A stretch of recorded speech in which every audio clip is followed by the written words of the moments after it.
Bonjour à tous, c'est Archéon, bienvenue sur ce 40K du terroir numéro 7 qui va opposer ma liste d'Ultramarines à la liste des Chevaliers Gris de Mike Hazelwood. Alors c'est un format 1750 points, c'est la dernière partie du tournoi du Westphal, donc celle du dimanche après-midi. Donc je vais d'abord vous parler du scénario avant de vous parler de sa liste. Donc le scénario, c'était un scénario de contrôle de map.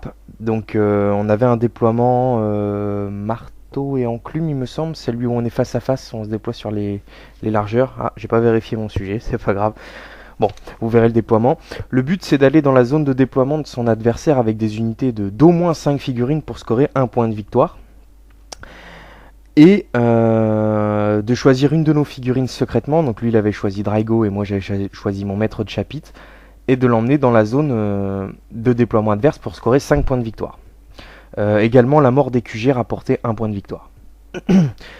Ensuite, je vais vous parler de sa liste. Donc sa liste que vous voyez ici à l'écran, donc, qui est composée d'une Sky Shield, qui offre une invulnérable à 4+, pour les figurines qui sont dessus. Sa liste était à base de Draigo Star, donc il avait forcément Keldor Draigo, avec un archiviste niveau 3 plus le Liber Demonica à l'intérieur pour lui refiler un niveau en plus, et des paladins. Il en avait 4 ou 5 de mémoire, 4 je crois, non 5. 5 paladins, donc pour ceux qui connaissent pas, les paladins c'est des Terminators avec 2 points de vie. Une escouade d'interceptors de 5, une Estray squad de 5, une Purgator squad de 5 avec 4 psycanons, un Dreadnought avec double autocanon, un Chevalier Nemesis, donc Dread Knight en anglais, avec l'épée et le psycanon, je crois, de mémoire, ou la ou la Gatling, je sais plus, enfin ça n'a pas d'importance, et un Stormraven. Donc voilà pour sa liste. Sachant qu'il avait également de gros avantages, comme il était en dessous au classement, et qu'il avait moins de PM que moi, donc il pouvait choisir son côté. Il pouvait choisir qui se déploie en premier et choisir s'il commence en premier. Donc c'était quand même assez énorme en termes d'avantages. En gros, il pouvait me faire déployer en premier et lui jouer en premier. C'est ce qu'il a fait d'ailleurs. Donc ça conférait quand même un énorme avantage sur la partie. Donc on va passer au déploiement, sachant que bien sûr je me suis déployé en premier et il a joué en premier. Faut que je vous parle aussi également des pouvoirs psy avant de passer au déploiement. Donc il génère en télépathie, il génère pas invisibilité, par contre il chope la dissimulation. Avec ses nombreuses charges warp, elle va passer assez facilement. Et moi, malheureusement, je n'attrape pas invisibilité non plus. J'attrape tous les pouvoirs merdiques de télépathie, hein, donc tous ceux qui servent à rien, hallucination, celui qui fait que mes troupes se regroupent automatiquement, et un autre encore plus merdique. Enfin, voilà, rien d'utile. Donc j'ai un Tigurus qui sert à rien. J'ai une liste un peu plus bancale du coup, hein, forcément ça arrive, hein, 75% de chance de choper invisibilité. Je l'ai pratiquement chopé sur toutes les parties sauf celle où j'ai pas voulu choper en télépathie, donc fallait bien que ça arrive un jour et forcément ça arrive contre une grosse liste comme ça. Donc va falloir que je me débrouille. Donc voici une photo de la situation à la fin du tour 2, donc je vais vous relater quand même le tour 1. Donc déjà le déploiement, donc j'ai déployé mon bastion en bord de zone avec la trappe pour pouvoir aller, sachant que je me suis déployé en premier, hein, il n'y avait pas tout ça en face, pour pouvoir sortir et avancer dans sa zone et aller scorer. Lui, il a mis sa Sky Shield avec son Stormraven dessus et tout le monde dessous. Donc il a choisi de commencer, il a lancé dissimulation, donc tout le monde sous de plus de couverts, il a avancé un petit peu. À mon tour, j'ai tiré, donc j'ai réussi à lui enlever un point de coque sur son Stormraven.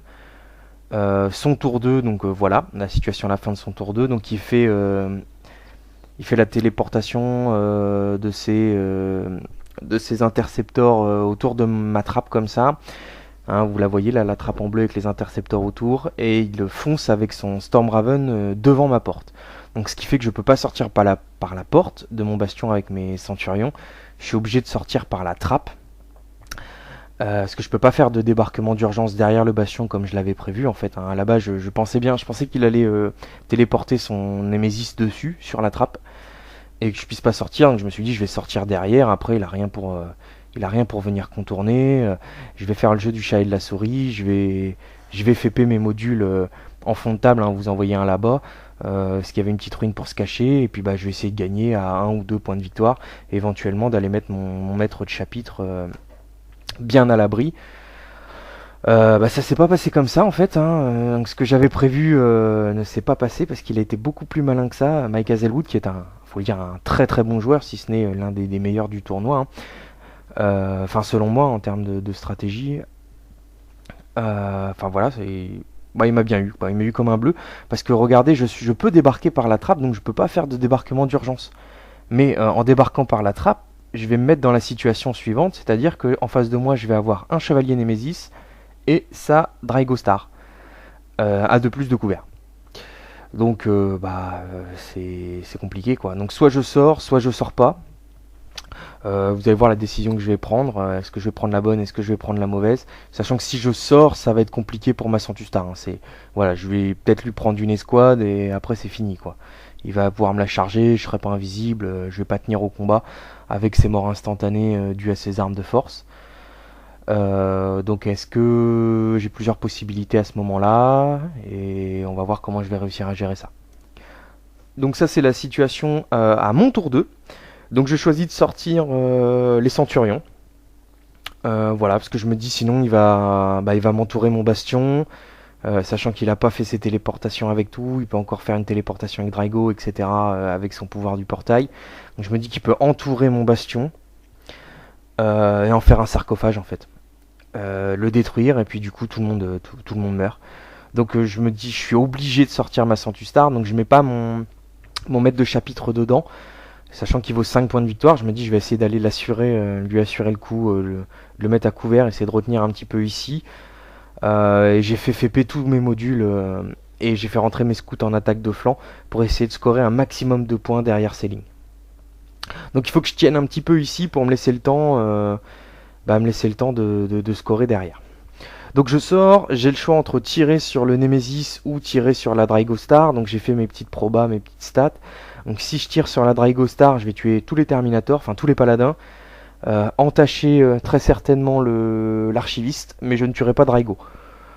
Sachant que c'est lui qui vaut 5 points de victoire, ça n'a pas trop d'intérêt. Puis il y a le Nemesis, donc le Nemesis je le prends facilement. Et c'est quand même beaucoup moins mobile. Parce qu'il bouge pas de 12, là il est obligé de faire des frappes en profondeur. Je me dis bon, sur une malchance, un incident de FEP, ça peut toujours me sauver. Donc bon, je tire sur le Nemesis. Je suis pas sûr que ce soit une bonne idée. Bon, je le fume, hein. Malgré le couvert, l'important couvert qu'il a. Donc je vais le détruire. Voilà. Donc là, une photo de la situation à la fin de son tour 3. Donc il a chargé avec sa Draigo Squad dans ma Santustar et il l'a détruit, hein. Draigo c'est un monstre de corps à corps, il a un nombre d'attaques incalculable, enfin voilà, s'il a beaucoup d'attaques, mort instantanée, plus son archiviste qui a également une PA2 avec mort instantanée, donc ça a sauté. Donc les squads sautent, donc je me retrouve avec mon maître de chapitre ici, il me tire dessus avec ses psy-canons, il me fait perdre 2 points de vie. Moi de mon côté, je fais poder mes 5 fuseurs, je lui détruis son dread.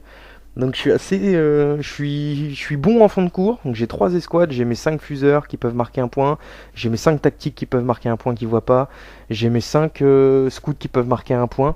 Donc lui ce qu'il fait c'est qu'il va ramener progressivement son escouade d'interceptor. Oui c'est ça. Oui c'est ça, l'escouade d'interceptor avec ses 12 pas de mouvement et il va aller détruire mon escouade de scouts. Le Storm Raven va livrer un combat avec le Storm Talon, hein, donc j'ai pas pris beaucoup de photos, vous m'en excuserez, hein, c'était la fin de journée, j'étais vraiment extrêmement fatigué, l'aspect physique et mental a beaucoup d'importance en tournoi, et donc là j'ai pas eu le temps de prendre de photos, j'étais trop pris par ma partie, et donc ça va tourner à l'avantage, vous en doutez, du Storm Raven. Il va faire FP ses 5 sa Stray Squad dans mon camp, je vais parvenir à lui tuer 2 mecs, donc il scorera pas parce qu'il faut être 5 pour scorer. Mais sur les tours d'après ça va mal se passer, il va réussir forcément à tuer mon maître de chapitre, donc il va mettre Draigo dans ma zone et donc il va marquer 5 points et moi j'en aurai que 2 à la fin de la partie, et lui il en aura 5 plus le seigneur de guerre plus le premier sang, non pas le premier sang, enfin voilà, donc il va gagner 6-2, 6-3, il n'y a plus rien à faire, donc on décide d'arrêter la partie au tour 4 parce que je peux plus gagner. J'ai aucun moyen pour tuer Draigo. Et voilà, les 5 points de victoire font que je ne pourrai pas gagner la partie. Et bon, j'ai quand même pris cher, hein, sur cette partie. Donc je vais passer au débrief. Donc que débriefer, à part que je me suis fait avoir comme un bleu. Forcément, j'y avais pas vraiment pas pensé à ce cas-là. J'avais pensé au cas où il puisse me boucher les trappes et la porte. J'avais pas pensé au cas où il me laisse juste un petit cordon pour sortir et m'obliger à sortir par la trappe et me mettre deux escouades qui peuvent me ruiner ma Centustar. Enfin, un petit peu le principe des échecs, quoi. Donc vraiment un joueur très fin. J'ai pris une rouste, hein, comme j'en ai rarement prise, mais j'ai vraiment apprécié sa façon de jouer. Même quelqu'un de très fair play, parce que du coup la partie elle a duré, a tout cassé 1h15, hein, sur les 3 heures qui nous étaient imparties, donc on a eu beaucoup le temps de parler. On a parlé, voilà, comme en tournoi, en général vous sympathiserez avec vos adversaires, donc quelqu'un vraiment de très très sympathique dans la vie, et de très très fin tactiquement, parce que ce coup-là, vraiment, j'y avais pas pensé. J'y avais pas pensé, je l'avais pas anticipé, et voilà. Ça fait pas longtemps que je tournoie, faut dire, hein, je suis pas, j'ai pas la prétention de dire que je suis un bon joueur, hein, loin de là. Ça fait moins d'1 an que je fais des tournois, donc j'essaye de progresser au fur et à mesure. Là, c'était un tournoi plutôt dur par rapport à ce que je joue d'habitude, hein. Je suis plutôt, j'aime plutôt les tournois un peu soft, voilà, peinture, fluff, fun, ce genre de tournoi. Donc là, j'y suis allé pour goûter un petit peu, pas au no limit, mais à un milieu un petit peu plus restrictif en termes de création de liste d'armée. On peut pas venir avec n'importe quoi, sinon on se fait atomiser. Hein, donc 5 CPM, c'est quand même, moi je trouve ça assez dur. Certains trouvent ça mou, d'autres non, hein, ça dépend de son cadre de jeu habituel. Donc voilà. Donc j'avais pas l'habitude, et voilà, je me suis fait prendre par un bon joueur. Donc je suis content d'avoir appris. Merci à lui. Merci à lui, parce que c'est une bonne leçon qu'il m'a donnée. Donc comme la vidéo ne dure pas très longtemps, je vais en profiter pour débriefer le tournoi sur cette vidéo aussi. Donc déjà, je vais parler du débrief de ma liste. Donc liste, construite, il y a du bon, il y a du moins bon. J'aurais dû incorporer à l'intérieur des éléments qui me permettent de sécuriser ma trappe, comme des motoscouts notamment. Ça m'aurait permis, par exemple, contre Mike Hazelwood, de faire un petit peu mieux. C'est-à-dire qu'au tour 1, je vais tout de suite mettre un écran de moto devant la trappe, ou même devant ma porte, pour empêcher son storm de se poser. Ce genre de choses auxquelles j'ai pas pensé a priori avant le tournoi. Enfin, j'avais bien pensé à mettre mes scouts, ou faire FP un module pour mettre 5 tactiques pour faire des cordons, ou protéger des points essentiels de ma liste, que sont la trappe et puis la porte du bastion. Mais j'aurais dû en mettre davantage. Sachant quand même que la D-Star de Centurion coûte très cher et laisse très peu de place pour mettre des choses à côté quand même. Il faut savoir, sur 1750 points, c'est quand même un gros budget. C'est quand même un gros budget, la Centustar. Donc faut aimer jouer des D-Stars, ce qui n'est pas vraiment mon cas, je vais vous l'avouer, hein, parce que mettre tous les œufs dans le même panier, finalement on se retrouve à une partie à 1750 points qui ressemble drôlement à une partie à 500 points. Hein, vous tuez l'unité adverse, vous avez gagné. Hein, je vous rappelle ma partie contre Grenand, où lui il jouait une Wolfstar et puis moi je jouais ma Centustar. Voilà, j'ai tué sa Wolfstar, j'ai gagné. Tour 2, super. Super partie, hein. Super adversaire, il n'y a rien à dire, mais c'est juste l'intérêt de la partie est quand même moindre. Hein. Je veux dire, une partie qui se termine en une demi-heure, c'est pas forcément très, très sympathique. Donc, je vais me recentrer sur des milieux un petit peu plus mous, avec des unités variées, plein de petites escouades sur la table, enfin des petites ou des moyennes ou des grosses, hein, mais plus de choses. Et j'essaierai de vous proposer une série sur un rapport de tournoi dit mou, fun et fluff, avec ma liste dès le mois de juin. Voilà, je m'y engage à essayer de faire un petit peu mieux que ces séries de rapports. Donc là, les montages, hein, je m'en excuse, hein, ça manque de photos, les commentaires, voilà, aujourd'hui c'est un petit peu pauvre. C'est un petit peu pauvre parce que ça fait un petit peu longtemps que j'ai joué, j'ai pas eu le temps, j'ai beaucoup de travail, je suis un peu comme tout le monde, hein, j'ai du boulot parfois, j'ai des choses dans la vie qui font qu'on n'a pas trop le temps de s'y mettre, mais j'ai quand même tenu à vous livrer ce dernier rapport de bataille, avec un montage certes plus rapide, mais au moins il est là. Donc on va débriefer le tournoi maintenant. Alors, débrief de tournoi. Donc, j'ai passé un excellent week-end en compagnie de mes amis, enfin de mes compagnons de tournoi, donc Moyashi, Yggdrasil et Mika. Donc, on a passé une bonne soirée, on a passé voilà, un petit resto, tout ça. On s'est vraiment bien amusé, on a bien rigolé. Globalement, mes adversaires, enfin même pas globalement, ils étaient tous très charmants, donc j'ai passé des parties agréables, même si parfois les parties se terminaient un petit peu vite. Ça a été le cas sur 3 parties notamment. Je finis à la 6ème place et 4ème en peinture, donc je repars avec un lot, je repars avec une boîte de chevalier gris.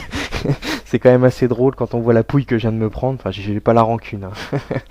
Voilà, donc je pourrais la brûler tranquillement chez moi. Et bah merci à l'organisateur, hein, parce que ça n'a pas été facile pour lui d'organiser ce tournoi. Il a pris beaucoup de critiques avant, notamment sur le règlement, sur le CPMA 5 sans doublette, sur les scénarios, sur beaucoup de choses. Les tables étaient jolies, il y avait de la place, il y avait une buvette, il y avait un joueur tampon, il y avait un beau parking. Donc même s'il y a eu beaucoup de points noirs et de choses qu'il va falloir améliorer, il en est conscient, globalement c'est une réussite quand même. On va rester sur le positif, et je pense qu'à force d'organiser de tels événements, il va se mettre dans le bain et ils vont être de mieux en mieux. Hein, donc là, ce qu'il faudrait changer pour l'année prochaine, ce serait notamment les limitations. Hein. S'il voulait faire un tournoi fun, hein, je crois que c'est ce qu'il avait en tête, 5 PM c'est moins fun quand même, c'est un petit peu plus optimisé.